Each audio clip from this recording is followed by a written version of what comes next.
Mute myself. Hey, everybody. It is news time. So, we've got a couple of things on our little radar over here. That apparently, there's this lady in Florida. She is a diabetic, and she claims that a local ham radio operator in her community is actually, when he operates, it's messing with her insulin pump. So she actually got I believe the HOA or whatnot to do an investigation on it. And the person came back and claimed that it was interfering. And I've read a little bit more into depth of this article because it's very, very interesting. And basically, she had switched out different pumps and things like that. And so she finally got it investigated. And this is what it came out. So I don't know if this is really if this really happened like that or not, but it's really going to go be interesting when it finally comes out to see if it actually really did do that. So over to Rhea, and let's see what she has to say about it. Well, I was actually just up in Florida, and there are a lot of retirees there, and I wanna be a little cautious in terms of how we treat the story. I will say that the ARRL lab has actually been investigating and helping out with this, so that's good. We have the lab team helping them out to get to the root cause of this. I do know that a lot of radio amateurs are, they suffer from health issues that they need medical devices like insulin pumps, continuous glucose monitors, and other things, pacemakers and such like that. And most of them really don't have a problem. So I think there needs to be more investigation. I do think that a lot of this came down to how the media handled the story, and the press. They were like, this guy said, yeah, you took away my hobby, and then the media took that and they ran with that. And this lady said, well, this is my life you're talking about there. And, you have kind of like you put a one against the other. I don't think that came out well at all. I do think definitely, though, that the facts need to come out, one. And thanks for letting me know about my audio. And let's see here. Yeah. Oh, wow. What happened to my microphone? Okay. Yeah.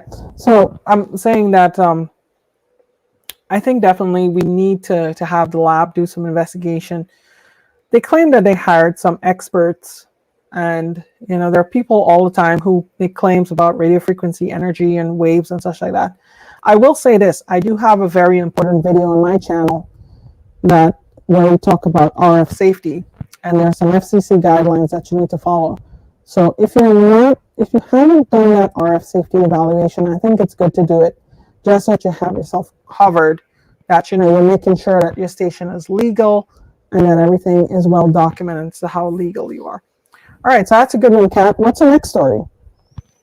All right. Well, as you know, it is hurricane weather. So we are ramping up for this hurricane season. So Grace and Henry have been keeping our weather spotters very busy. The first hurricane, Grace, and the second hurricane, Henry, made landfall in Connecticut and had effects along Long Island to New Jersey. I'm sure you've witnessed some of this weather, Rhea. Right. Mm-hmm. Weather spotters from Hurricane Watch Net and also Skywarn were all in the air and observing the weather events. While Henry did cause a lot of flooding and some power outages, it was not nearly as devastating as Grace, which made landfall in Mexico. Yeah.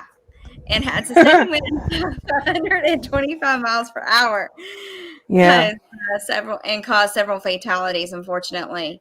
So so we definitely had two different hurricanes. One was in Mexico, and one actually hit close home to you. So how did that affect you, Rhea?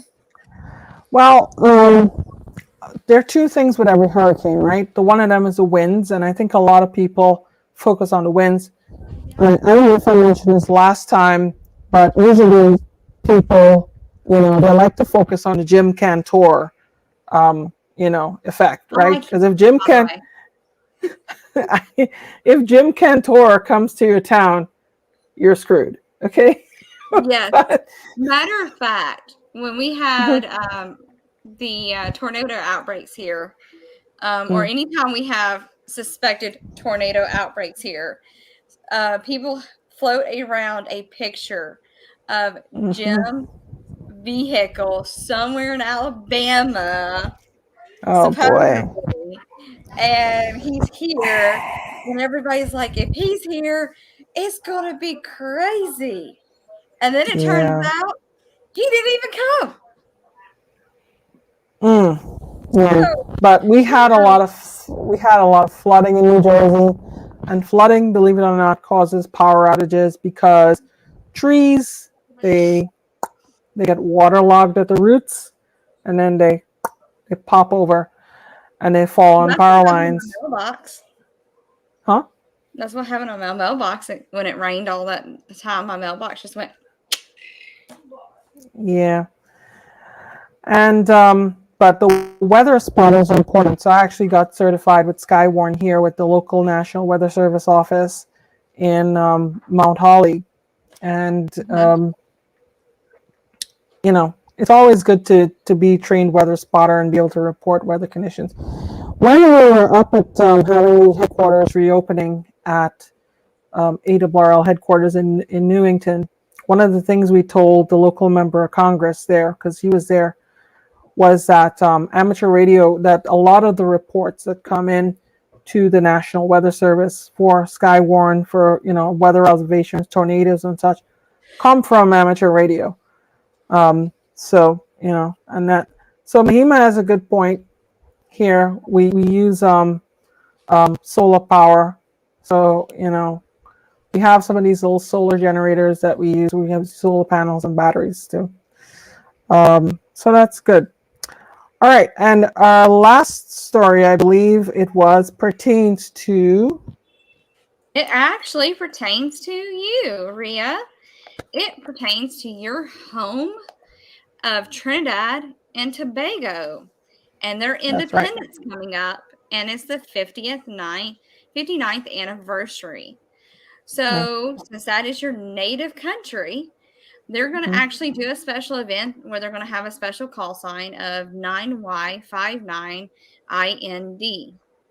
There is, from what I understand, there's a video on your channel that we are currently on. So go check that out, guys, and don't forget to like and subscribe to her channel if you haven't. And that they're going to be running this from the 12th of September.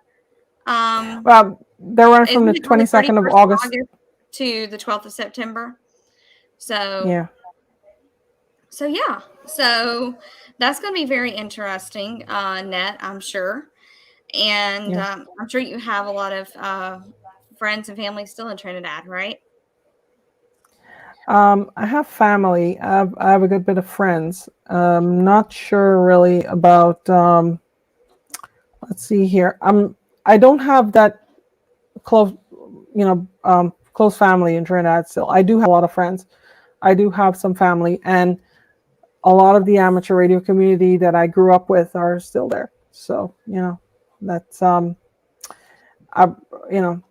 it's nice that they're doing this, and I'm kind of jealous because here in the U.S. we never really get to have nice special event calls like that one.